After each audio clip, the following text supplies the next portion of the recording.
मंगलम भगवान वीरो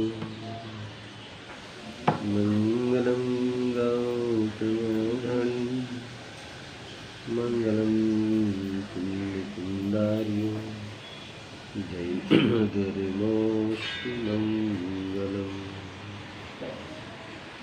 सर्वमंगलमांगल्यं सर्वकल्याणकारकं प्रदानं सर्वधर्मा नैनं जयतु शासनं जैनं जयतु शासनं।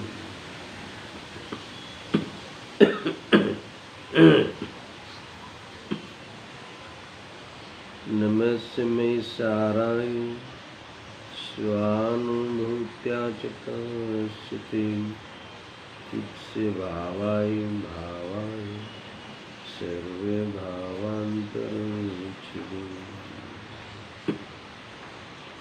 आत्मरूपयमुपमयदिभूति याहि लक्ष्मी भवसिंहकरो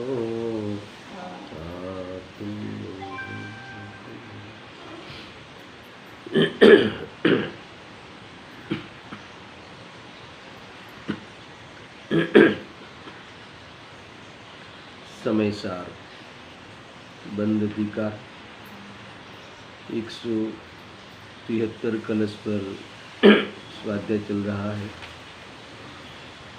पूज्य गुरुदेव श्री के प्रवचन के कुछ अंशों पर विशेष चर्चा हो रही है। पेज नंबर आप निकालिए 206 रत्नाकर भाग 8। तो इसमें मूल बात यहाँ से आई कि आचार्य देव स्वयं कहते हैं कि सर्वज्ञ भगवान ने हमें ये प्रेरणा दे दी कि अध्यवसान त्याज्य है। परद्रव्य को लेकर जो भी हमारी मिथ्या मान्यताएं हैं वो तुरंत त्यागने योग्य है। परद्रव्य का आश्रय लेकर जो भी हम सोचते हैं मानते हैं अपने में मिला के अनुभव करते हैं, ये सारी मान्यताएं छोड़नी चाहिए। तो इतना कहा मात्र सर्वज्ञ भगवान ने। तो यहाँ आचार्य देव कहते हैं कि हमने यहाँ तक मान लिया, इसमें से हमने ये भी मान लिया कि अध्यवसान छूट जाने के पश्चात भी जितना व्यवहार खड़ा रहता है वो सारा का सारा व्यवहार पराश्रित जितने भी विकल्प है, मोक्ष मार्ग में साथ में रहने वाले, वितरागता के साथ में रहने वाले, चलने वाले जो भी बाह्य विकल्प है, जो व्यवहार मोक्ष मार्ग नाम से जाना जाता है, व्यवहार रत्नत्रय के नाम से कहा जाता है, जितने भी वो शुभ भाव रहते हैं, भले वृत्तप आदि हमारे उस जीवन में पाए जाते हैं, फिर भी वो सारे के सारे विकल्प, सारे के सारे व्यवहार त्यागने योग्य है, ऐसा हमें मालूम पड़ गया। मतलब मालूम तो था ही उनको, पर अभी वहाँ भी हमने जागृति कर ली है ना। हमारे लिए वो भी प्रेरणा आपने कही, वो व्यवहार भी आपने छुड़ाया। मुनिराज स्वयं भगवान को ये कहते हैं कि हे भगवान, आपने यहाँ तक सारे व्यवहार सब छुड़ाया है और संपूर्ण वितराग हो कि आप जैसा परमार्थ प्रकट हमें करना चाहिए। ये मूल था आधार। इसको लेकर कुछ प्रश्नोत्तर भी हुए हैं, 2-3 प्रश्नोत्तर है, उसकी चर्चा करके इसके पश्चात जो गाथा है उसका आज प्रारंभ करेंगे। देखो 206 पेज पर गुरुदेव श्री पहले मुनि भगवंतों की जो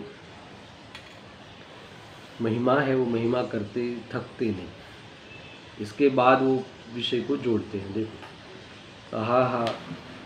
मुनिवरो સુદીર્ઘ ગાયક તત્વના આરાધકો, કેવડીના કેળાયતીઓ, केवड़ीना वारसदार पुत्रों छे।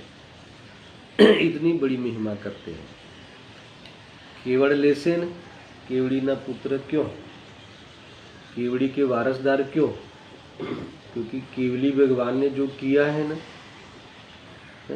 वो करेंगे न, इसीलिए वारसदार ऐसा। तेथी तेओना केवड़ीना वारसदार छे। क्यों? क्योंकि केवल ज्ञान लेंगे न, केवड़ लेसे न, अर्थ भी दे दिया यानी हेतु भी दे दिया। आप पुत्र क्यों कहते हैं? केवली के पुत्र यानी केवली के वारसदार, पुत्र का अर्थ है वारसदार। क्योंकि केवली भगवान ने भी केवल ज्ञान सहित है और अब मुनिराज भी केवल ज्ञान लेने वाले हैं, केवल ज्ञान ले लेंगे, इसीलिए ये वारसदार है। वारसा हमने संभाला ऐसा। ये मुनिपणु कोने कहे बापा, लोकोने अंतरंग मुनि दशानी खबर नहीं। मुनिपणु ये तो परमेश्वर એટલે પરમેષ્ટિ પદ છે ને, પરમેશ્વર છે। અંદરમાં જેને ત્રણ કષાયના અભાવવાળી વિતરાગી શાંતિ પ્રગટી છે, मिथ्यात्व और तीन चौकड़ी कषाय का अभाव करके जो वितरागता प्रकट हुई है, शांति हुई है, जेमने अतीन्द्रिय प्रचुर अति उग्र आनंदનું વેદન વર્તે છે, એવા ધર્મના સ્તંભ સમાન મુનિવરો હોય છે। यहाँ तक तो विषय नहीं लिया, यहाँ तक तो उन मुनियों की महिमा करी। अब विषय पे आते हैं। तेओ कहे छे कि वो क्या कहते हैं, अमे एम मानीए छीए कि જ્યારે ભગવાને પરની એકત્વ બુદ્ધિ છોડાવી છે તો પરાશ્રિત તેઓ સઘળોય વ્યવહાર છોડાવ્યો છે, हमारे समझी लेવું જોઈએ। प्रतीति की बहुत ऊंची मिसाल है, समझ में आया ना। यानी तुम्हें सारे वो व्यवहारिक भाव, सारे वो व्यवहारने के विषयभूत सारे परिणाम, स्वभाव नहीं होने से व्यवहारने का विषय हो गया, यानी भले होवे उस भूमिका में। पहले तो अध्यवसान रूप से होता है, मान्यता के रूप में कि मैं कर सकता हूँ ऐसा। मेरे छूट जाने के बाद भी यानी परद्रव्य का आश्रय जब तक रहे तो ये सारा का सारा व्यवहार खड़ा है, वो व्यक्ति व्यवहार में खड़ा है। तो यहाँ आचार्य देव कहते हैं कि जब दो द्रव्यों के बीच में किसी भी प्रकार का संबंध नहीं है, ऐसा आपने बताकर उस पदार्थों के प्रति दृष्टि हमें हटाने की प्रेरणा दी और हमने हटाई, तो उसमें हमने ये भी जान लिया, सारी प्रतीति में आ गया कि इसके बाद थोड़े काल के लिए रहने वाले सारा व्यवहार भी त्यागने योग्य है। वो व्यवहार भी आपने छुड़ाया है ना, व्यवहार की दृष्टि और व्यवहार सारा का सारा छोड़ने योग्य है। तो फिर कहाँ जाना योग्य है? क्योंकि परमार्थ में रहना योग्य है, अपने साथ रहना योग्य है, स्वरूप में रमना योग्य है, वितराग बन के जीना योग्य है। वितराग बन के रहना ही शोभा है, वितराग बने बिना है ना बस एक प्रकार से दुनिया में निंदा के अलावा और कुछ नहीं। तो अगर तुम वितराग नहीं होते हो तो दुनिया के लिए निंदा के ही पात्र हो जी, है ना। देखो हम अपने स्वभाव में रहे ना, हम विभाव में रहे, अच्छी बात थोड़ी। स्वभाव में और स्वभाव और विभाव का भेद हो गया, स्वभाव की दृष्टि भी होगी। अब किस बात की देर, अब विभाव में रह के क्या फायदा होना है ना। इसीलिए आपने जब विभाव की दृष्टि छुड़ाई तो वहाँ सारा का सारा विभाव को छोड़ने के लिए आ गई बात। वर्णमन में भी विभाव नहीं चाहिए, एक रंच मात्र भी है, संजलन कसाय चौकड़ी वाला इतना अल्प राग भी, जो दुनिया में भले प्रशंसनीय हो, भले दुनिया में इस निमित्त बनता हो लोगों के लिए, है ना। मुनिराज का बाह्य जीवन, मुनिराज का वह है ना 28 मूल गुण के पालन का जीवन, मुनिराज का वो स्वाध्याय आदि कराने का जीवन, है ना, लोगों के लिए भले निमित्त बनता हो हित में, मगर वो स्वयं के लिए तो वो हित में निमित्त नहीं बनता, अर्थात तो शुद्धोपयोग का घात हुए बिना नहीं रहता। इसलिए सारा का सारा व्यवहार छुड़ाया। थीम इतनी ही है, मगर कुछ उनके शब्दों में पहले पढ़ते भी है, कुछ प्रश्नोत्तर है वो भी देखते हैं। देखो ऐसा है ना। हाँ हाँ, देखो 207 पे आ जाओ। कोई शंका आई है, इसमें प्रश्न किया है, श्रोता की तरफ से प्रश्न है। है ना, ये इन्होंने नहीं रखा, ये सुरता बोलते थे बीच में या पूछते थे। અત્યારે હવે આમાં લોકોને મોટી તકરારને વાંધા છે એમ કે આ બધું लोग क्या कहते सुनना, ये तो लोग क्या कहते वो रख के उन्होंने कोई समाधान किया। दया दान व्रत तप भक्ति ये मोक्ष मार्ग का व्यवहार है और वितरागता मोक्ष मार्ग का परमार्थ निश्चय। समझ में आया ना? देखो खरेखर तो शुद्धात्मा ही परमार्थ है और ये वितरागता शुद्ध व्यवहार है, ऐसा भी कहाँ आएगा पर्याय की अपेक्षा आश्रयभूत नहीं होने से। खैर मुझे डीप नहीं जाना है नवे के प्रकरण में, हमें इतना समझना है कि ये जो दया दान व्रत भक्ति पूजा ये सब बाह्य व्यवहार बाह्य लाइफस्टाइल धार्मिक जीवों के जीवन में ये सब मिलता है। यहाँ कहते हैं कि पूजा इत्यादि श्रावकना आचरण અને मुनिना बाह्य आचरण, दो प्रकार के हो ना, घर में हो तो श्रावक के जो आचरण हो, मुनि का हो तो उससे और उत्कृष्ट। तो बाह्य आचरण અમે કરીએ છીએ તે શું બધા ખોટા છે? અને એ પ્રશ્ન આ શ્રાવકના અને મુનિના આચरणरूप વ્યવહારને नहीं સ્થાપો तो जैन धर्म ज नहीं रहे। सुना क्या कहते हैं? फिर धर्म क्या रहा? फिर तो कर्म ही रहे बाह्य में। तो ये जीव समझता नहीं कि जब वहाँ से छुड़ाते हैं तो कहाँ पहुँचाते हैं। अगर इतनी थीम समझ में आ जाए तो ये झगड़े ही नहीं रहे। वहाँ से हटा के कोई नीचे उतरने की बात या कोई भोगों में डालने की बात नहीं। वहाँ से हट के मान लो कोई व्यक्ति को कहे कि भी यार को कहे मेरा लाख रुपया पगार है, ये छोड़ दे, नौकरी है वो लाख रुपया का पगार, तो नौकरी छोड़ के फिर क्या करना, घर पे बैठने की बात थी। तो क्या नहीं व्यापार है ना, लाखों कमावे दिन का ऐसा व्यापार, जब लाखों कमावे ऐसा व्यापार में ले जाना हो तो महीने में लाख रुपया की जो नौकरी तो छूटती है, छोड़नी है, बस यही है। ये लॉजिक इसमें कहा है। सुनो क्या कहते हैं, किसी ने कहा कि भी ये सब फिर बाह्य आचरण हम करते हैं या ये सब करते हैं सब खोटा छे, आ बधा जूठू है, आ बधु खोटू है एम मुनि आचरण। अरे ये तो स्वयं मुनि कहते हैं, आचरण जो करते हैं वो करते हुए मुनि स्वयं कहते हैं, दूसरे के लिए थोड़ी कहते हैं। उंगली थोड़ी की है किसी के सामने कि ये सब है ना।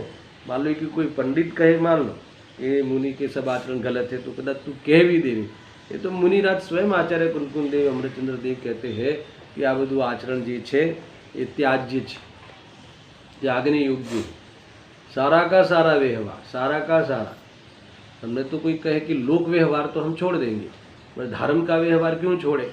इसलिए लख्यू सगड़ोए व्यवहार छोड़वा योग्य से है ना। सगड़ोए में ओला 4 प्रकार भी आ जाए, अगर टेक्निकल वो भाषा में लेवे तो शास्त्रीय भाषा में सद्भुत असद्भुत उपचरित अनुपचरित सारे, और अगर सादी भाषा में समझना है तो लोक व्यवहार तो चलो छोड़ने योग्य आप मान लेते, मगर धर्म का जो व्यवहार है ना, प्रभावना का, ये जो बाह्य व्यवहार जो शुभ में रहने का, भोजन आदि का या बक्स का त्याग, रात्रि का त्याग, रात्रि भोजन का, ये सारा जो बाह्य व्यवहार है, मगर ये तो बाह्य जीवन है ना, ये अंतरंग जीवन नहीं है। वास्तविक जीवन तो वितराग होना, इतना भी क्यों, हमारे केवली हमारे सिद्ध परमात्मा जैसा रहते हैं वैसा रहना चाहिए।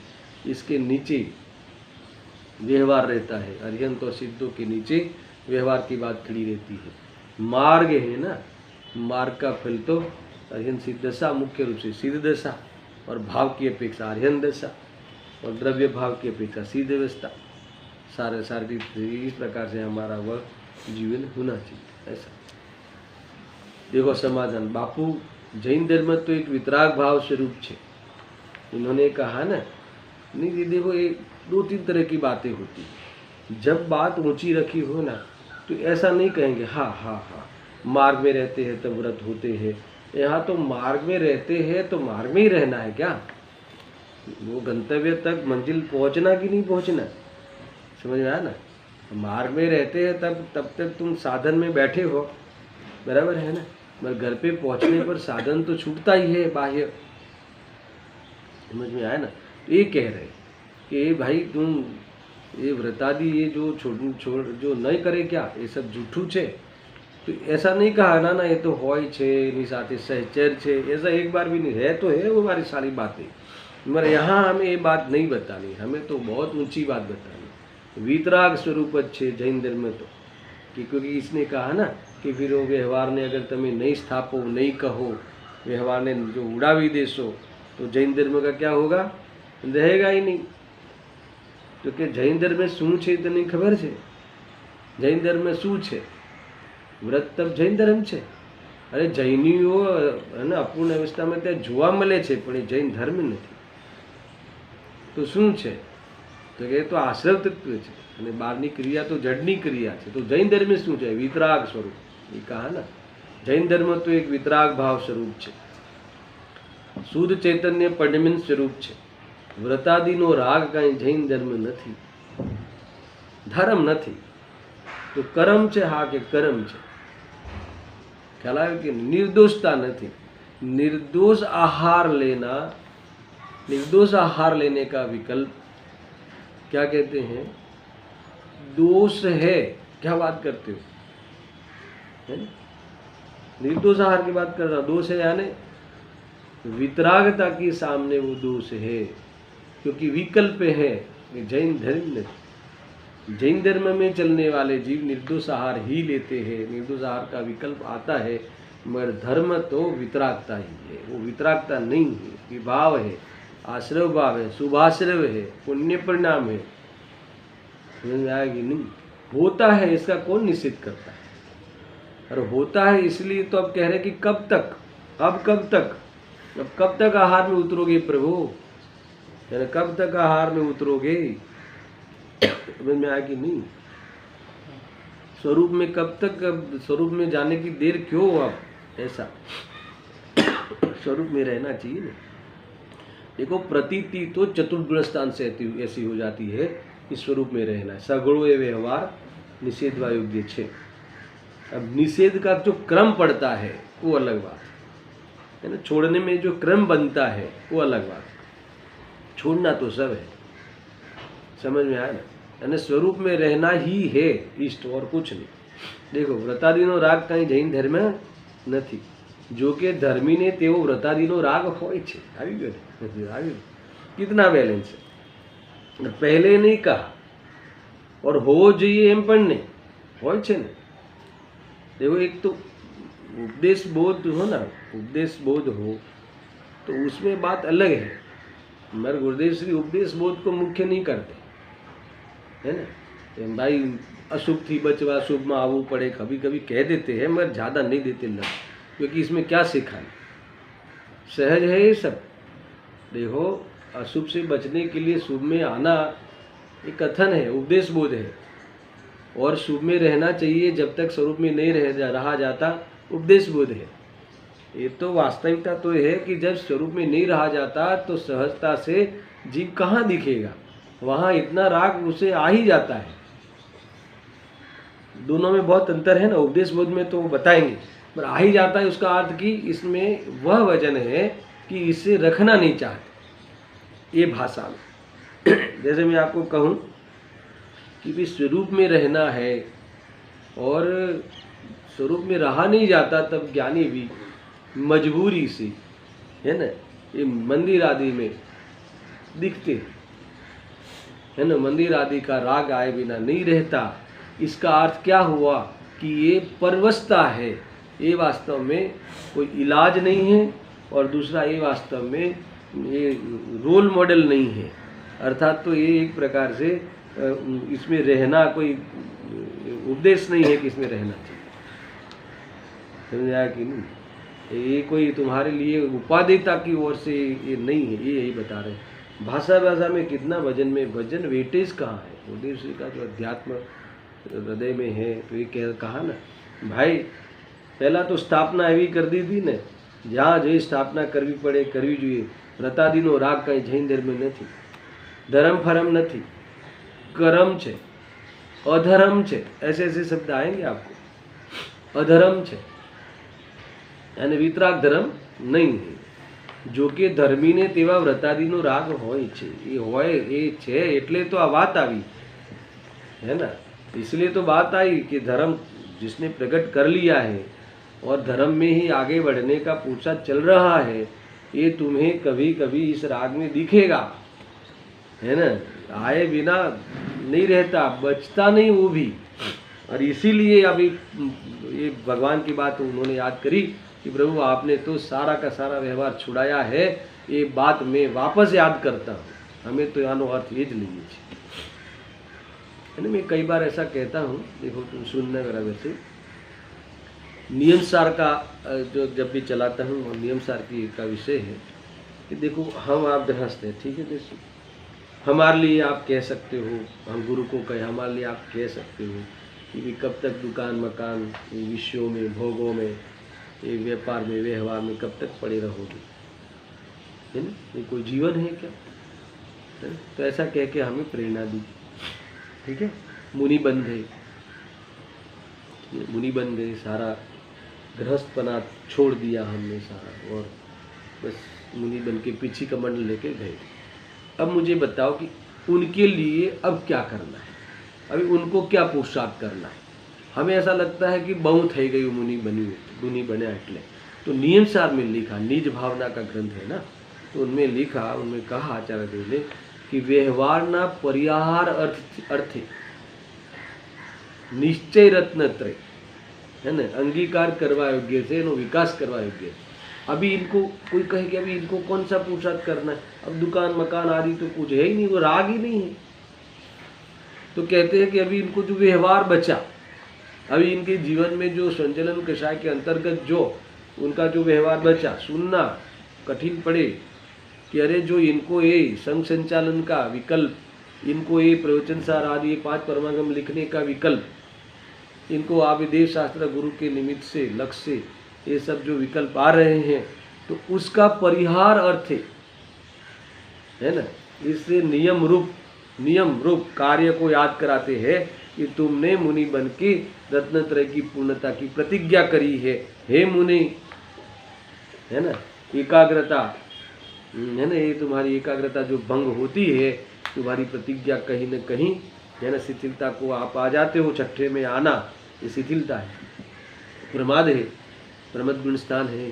तो ये इसी को मिटाने के लिए, ये दोष मिटाने के लिए ये हमें आपको ये नियमसार हम लिखते हैं, अर्थात ये नियम रूप कार्य करने के लिए याद कराते। अब बताओ, मैं कई बार मैंने अपने जीवन में सोचा था कि मुनि को भी क्या करना चाहिए। मुनि को वो तो हो गए ना, तो क्या अभी अजन पद नहीं है, तो कुछ तो खोट है ना।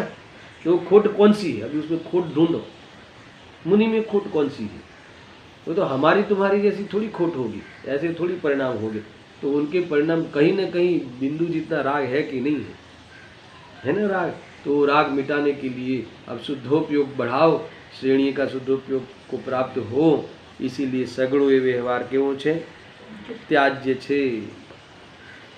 क्या अर्थ है इसका, कैसा है, कौन माने भाई। आमा शू विरोध छे, गुरुदेव की आमा कयो विरोध छे। અમે તો રાગના વિરોધી છીએ, है ना। हमें रागियों ना विरोधी नहीं, हमें रागना विरोधी छे। हम किसी कोई रागी मानते नहीं, किसी को भगवान ही देखते। और पर्याय में हमारी तुम्हारी पर्याय में जब हम भगवान हैं, तो हमारी तुम्हारी पर्याय में राग आवे, वो कैसे चले। भगवान इन्हें कहवाय कि जे पवित्र हो, भगवान होने पर भी, भगवान की दृष्टि होने पर भी पर्याय में मलिनता आवे राग की, तो उसका मलिनता को दूर करने का उपाय क्यों न करे। और नहीं करे तो ये बहुत बड़े आश्चर्य की बात है कि क्यों नहीं करे, क्यों नहीं करता है। अभी तुम्हें पता है कि इसमें सुख नहीं मिलता, तो फिर इसमें से सुख नहीं मिलता है, वो मानने के लिए कितनी देर लगानी चाहिए। जब तुम्हें लगी कि अग्नि में हाथ डालने से जलन होती है, तो अग्नि से दूर रहने के लिए कितना सोचना पड़े। सोचता है कोई, अरे सोचना क्या पड़े, दूर ही हो जाएगा ना।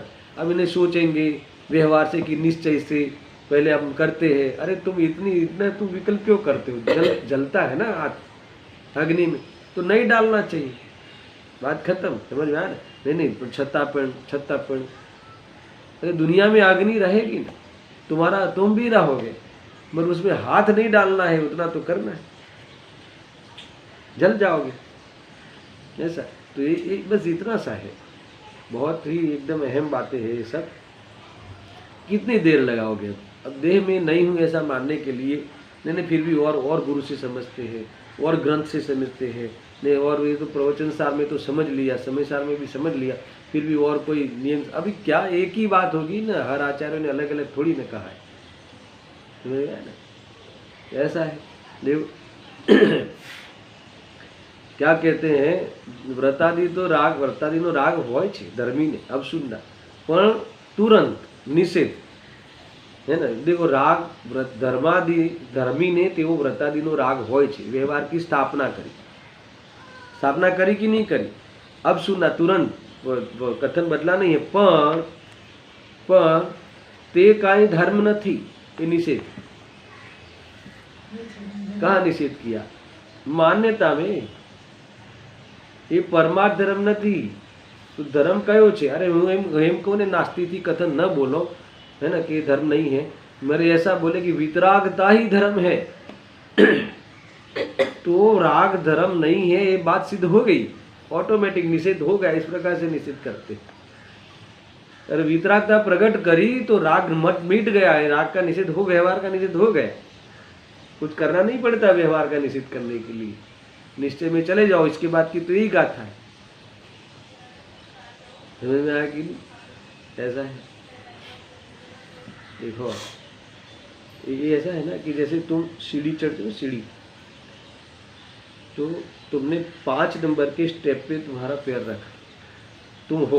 अब 6ठे नंबर पे स्टेप रखा, स्टेप पे पैर रखा, तो 5वें नंबर का स्टेप छोड़ने के लिए क्या किया? तो 6ठे पे आ गए तो 5वां नहीं रहा, ही निषेध हो गया, है ना। कोई झगड़ा नहीं करवाना है, ना छोड़ू जो, तो तुम स्वरूप में चले गए तो वो निषेध हो। इस प्रकार से निषेध की बात आगे आने वाली, इसीलिए तो श्लोक लिखा है। जबरदस्त से सुनना बराबर से। देखो वड़ी धर्मनु मूल सम्यक दर्शन है, ये बहुत बड़ी बात लिखी है। सम्यक दर्शन यानी अध्यवसान की दृष्टि, अध्यवसान छूट जाना, स्वभाव की दृष्टि हो जाना। विना सम्यक दर्शन जे पण कई बाह्य आचरण है ते बधाय खोटा है। अब तो अपने पे भी उंगली हो सकती है। इसका अर्थ क्या समझ आया ना? सम्यक दर्शन वगैरह, क्योंकि तुमने निश्चय व्यवहार का भेद ही नहीं है तुम्हारे। निश्चय व्यवहार दो नयों का विषय वस्तु में तुम्हें विभाग ही नहीं है, तो फिर व्यवहार भी नहीं है, निश्चय भी नहीं है, समझ आया ना? क्योंकि व्यवहार की विषय वस्तु तो है, व्यवहार की विषय वस्तु तो स्वाध्याय करना, मंदिर जाना, वो तो है, मगर हम उसे व्यवहार तरीके नहीं लेते। किस तरीके लेते हैं? परमार्थ तरीके, धर्म तरीके लेते हैं। इसलिए यहाँ कहते हैं कि तेरा सम्यक दर्शन के बिना बाह्य आचरण सारा का सारा, आपको ऐसा लगेगा क्या बात करते हो, हमारा आचरण खोटा है ना। शुद्ध कपड़ा, बाकायदा शुद्ध कपड़ा पहन के निश्चय करते हुए, पूरा जो आपने सिखाया है ना, वो बराबर आत्मा का तत्व का विचार करते हुए, भगवंतों की महिमा करते हुए मंदिर में, बाकी सब बताओ। छने हुए जल से हाथ पैर को, है ना, धोते हुए मंदिर के वो क्या बोलते हैं, वो कपड़ा जोड़ी है, धोती दुपट्टा, वो हम पूरा पहन के बाकायदा अंदर स्वरूप, अंदर वहाँ मंदिर में प्रवेश करते हैं और 3 प्रदक्षिणा लेते हैं, जो भी यो सारा करते हैं, तो हमाરું आचरण खोटू है, जूठू है, समझ में? अब ये दुनिया को यहाँ अटकता है, दुनिया यहाँ अटकती है। गुरुदेव जी का विरोध इसको लेकर हुआ कि आप सभी जूठू छे। अरे भाई, वो आचरण तो इनके भी तुम्हारे से ज्यादा अच्छा था और बढ़िया था, वही आचरण। तो कहाँ क्या कहते हैं कि भाई सम्यक दृष्टि नहीं है, उसका अर्थ क्या? अगर जो सम्यक दृष्टि नहीं है तो आचरण खोटा है, उसका अर्थ क्या? कि अगर जब तक इस पे दृष्टि रहेगी, इसका अर्थ मिथ्या दृष्टि, इस पे दृष्टि रहेगी, यानी मैंने किया, है ना, ऐसा करने का विकल्प, मैं कर सकता हूँ, एक कर्तव्य है, मैंने ये किया, मैंने कपड़े बदले, आए ना पूरा, ऐसा मानकर परद्रव्य में मैंने किया करके, अच्छा शुभ भाव करने लायक है, होते हैं, आते हैं, है ना, या इतना भी कह दो, चलो अशुभ से बचने के लिए करते भी है, ऐसा ऐसी उपदेश की भाषा भी ले लो, मगर उससे निजरा नहीं होती, है ना, उससे कर्म नहीं खिपते, इससे कर्म बंधते जरूर है, मगर खिपते नहीं है ना।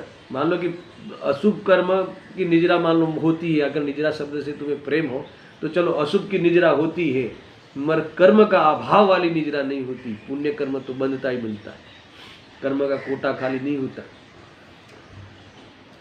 तो फिर मुझे बताओ, तो फिर धर्म तो उसे कहते हैं कि निजरा हो, सर्व कर्म का अभाव हो, नए कर्म नहीं बंधे, जिस भाव के निमित्त से पुराने खीरे और नए आवे नहीं। कर्म की ओर से निजरा का परिचय, जुने कर्म खीरे और नए कर्म आवे नहीं, उसे निजरा कहते हैं। और तुम्हारे नए तो आते हैं, समझ में आया ना, और आते हैं उसका हमें तकलीफ नहीं है, भले आवे, है ना। हमें तो स्वर्ग मिलेगा, तो आखिरकार स्वर्ग की बादशाह हुई ना, तो तुमने स्वर्ग के लिए किया है ये। इसका अर्थ है कि पूजा हमने किस लिए की है। तुम बोलोगे नहीं, तुम शायद तुम्हें पता भी नहीं होगा, विचारों में मेरे अंदर में अभिप्राय में पड़ा है कि स्वर्ग तो सारू છે, कम से कम स्वर्गમાં તો જવા મળશે ને, મોક્ષનું કોને જોયું છે। અથવા જ્યારે જવાનું હશે ત્યારે એના ક્રમબદ્ધમાં, પણ અત્યારે પુરુષાર્થ કરીને સ્वर्गમાં तो જઈએ છીએ। अच्छा, स्वर्ग में जाने का अर्थ क्या है मालूम है? समझा ना, वहाँ भी तो वहाँ बाह्य सुख की ही तो वांछा है, तो आखिरकार तो पाप परिणाम का ही, पापों का ही तो हमने भावना भाई ना। समझ में आया ना, तो कुछ नहीं, सब जीरो है। इसलिए गुरुदेव से कहते सम्यक दृष्टि वगैरह, सम्यक दृष्टि विना तारा बधा व्रत आदि शू छे, जूठा छे। शास्त्र में थोड़ा शब्द नरम कहते, बाल व्रत छे, इतना ही। ऐसा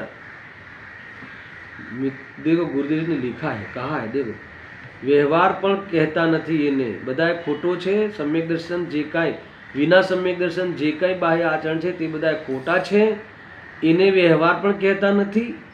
સુનના મિથ્યા દૃષ્ટિને વ્યવહાર ક્યાં છે? निश्चय के बिना व्यवहार नहीं होता, निश्चय के साथ व्यवहार होता है, और निश्चय का अवलंबन बढ़े तो व्यवहार मिटते जाता है। ये है, मैं लूँगा आगे, ये तो थोड़ा सा है ना। निश्चय नहीं की विषय वस्तु भगवान आत्मा, और व्यवहार नहीं की विषय वस्तु विभाव आदि, दोनों के बीच में विभाव होने का नाम दोनों नयों का प्रकट होना। दोनों नयों का है ना, ज्ञान में विवेक प्रकट होना।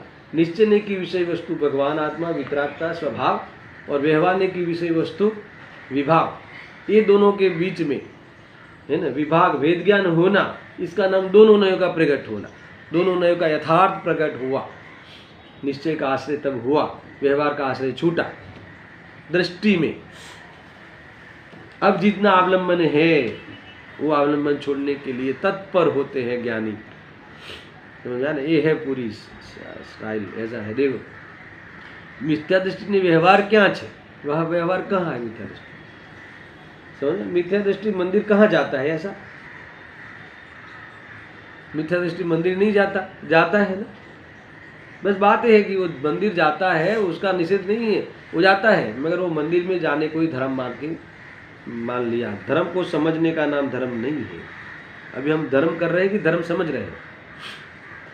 समझ रहे, इतना सा हमें ऐसा लगता है कि हमने धर्म किया। ऐसा अहीं तो सम्यक दृष्टि जे बाह्य व्रतादि व्यवहार छे। अब सुना, यहाँ कौन सी बात चलती है कि अहीं तो सम्यक दृष्टि ने जे बाह्य व्रतादि व्यवहार छे ते सगळोए त्यागवा योग्य छे। क्या कहा? मिथ्या दृष्टि ने त्यागवा योग्य नहीं। मिथ्या दृष्टि ने होय तो त्यागे ने। क्या कहा? ना, देखो व्यवहार किस किस को नहीं है। एक मिथ्या दृष्टि को नहीं है और सिद्ध भगवान को नहीं है। क्या बात करते हो? कम से कम एक प्रकार से तो हम समान है ना। अरे समान नहीं है, तुम समझते नहीं हो। मिथ्या दृष्टि को ना व्यवहार है ना निश्चय है, और सिद्ध भगवान को है ना, अरिहंत भगवान और सिद्ध भगवान को समस्त निश्चय प्रकट हो गया, इसलिए व्यवहार नहीं है। इनके तो व्यवहार प्रकट ही नहीं हुआ है, किनके? मिथ्या दृष्टि को। तो फिर ये बात किसके लिए है? तो ये सम्यक दृष्टि के लिए है, मिथ्या दृष्टि के लिए है। और मिथ्या दृष्टि के लिए पहले सम्यक दृष्टि होने के बाद ये सारा व्यवहार छूटेगा, उससे पहले व्यवहार तेरे है ही नहीं, क्योंकि वो तो मिथ्यात्व है। समझ आया ना? मैं मंदिर जाता हूँ है ना। इसीलिए मैं सुखी हो जाऊंगा ऐसा मानता हुआ मंदिर जाने का नाम मिथ्यात्व है। मंदिर जाने का भाव मिथ्यात्व सम्यक तो वेद नहीं होता, मिथ्यात्व के सहित सारे भाव मिथ्यात्व, ऐसा समझ ले। हाँ, मिथ्या दृष्टिने व्यवहार क्या છે? અહીં તો સમ્યક દૃષ્ટિ જે બાહ્ય વ્રતાદિ વ્યવહાર છે તે સગુણે ત્યાગવા યોગ્ય છે, એમ આચાર્યદેવ ફરમાવે છે। સમ્યક દૃષ્ટિને મિથ્યાત્વનો ત્યાગ કરાવ્યો છે, તે કારણથી અમે એમ માનીએ છીએ कि पर जीवनो आश्रय है वो व्यवहार सगड़ोए समकीति ने छुड़ाव्यो છે, है ना।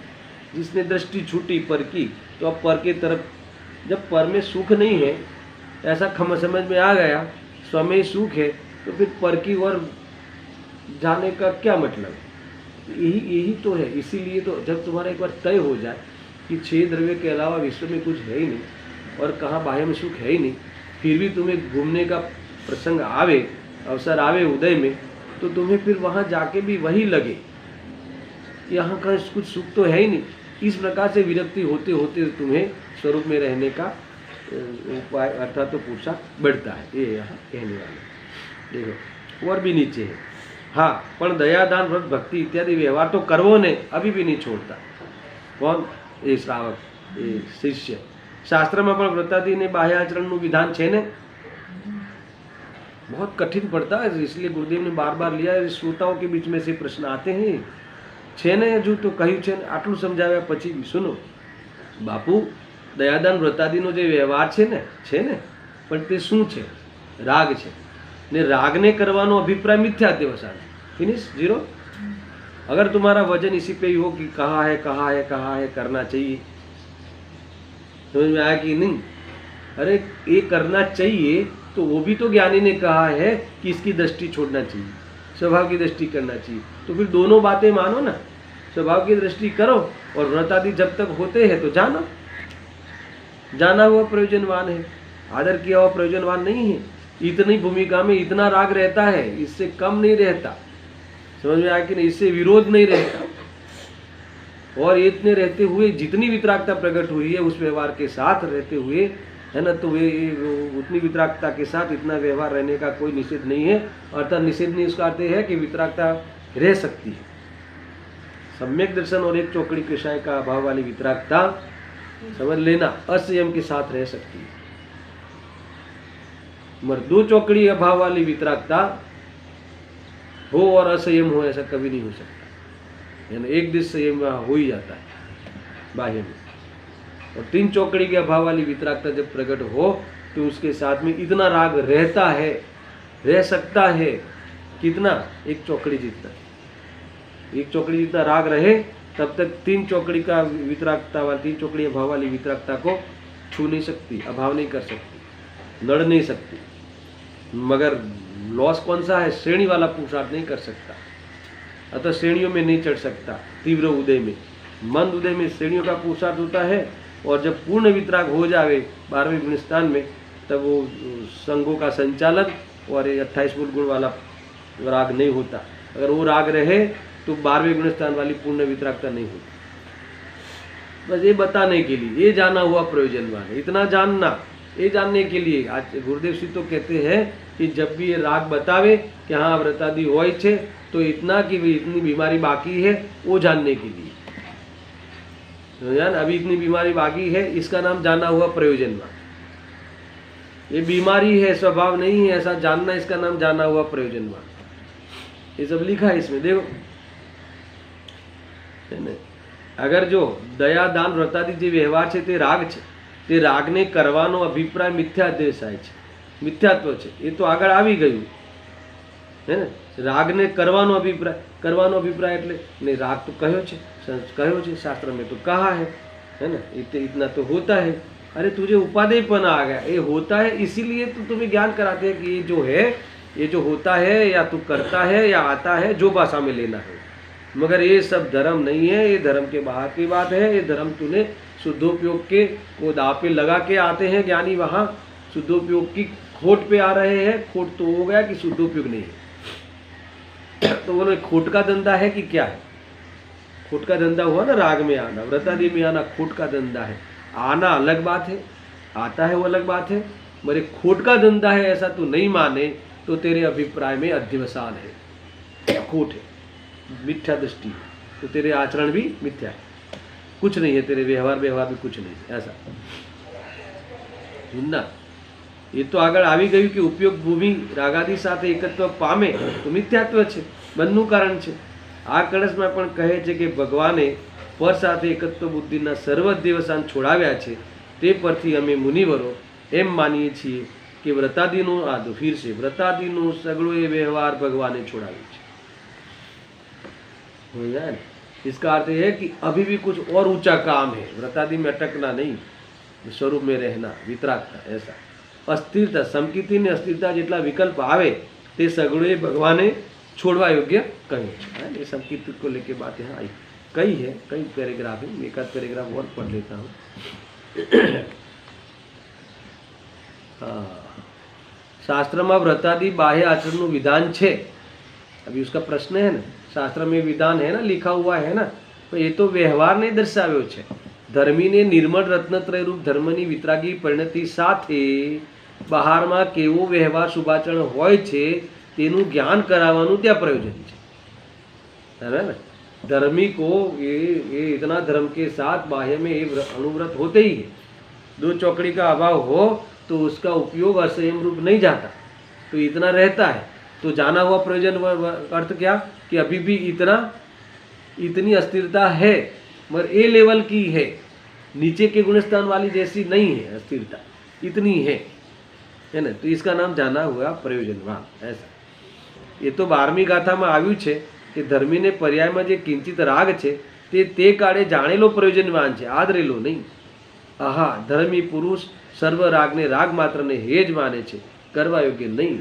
અને देखो ये जो 12वीं गाथा का भी यहाँ आधार लिया ना, इतना ही कहना है उनको, ये जो राग इतना होता है, कदाचित इसको ऐसा भी कहे कि भाई वो उसको साधन भी कहेंगे, जैसे देव तो साधन का अर्थ ये है कि उसमें रहते हुए, है ना, उपयोग स्वरूप में लगाने का उपाय हो सकता है, ऐसा।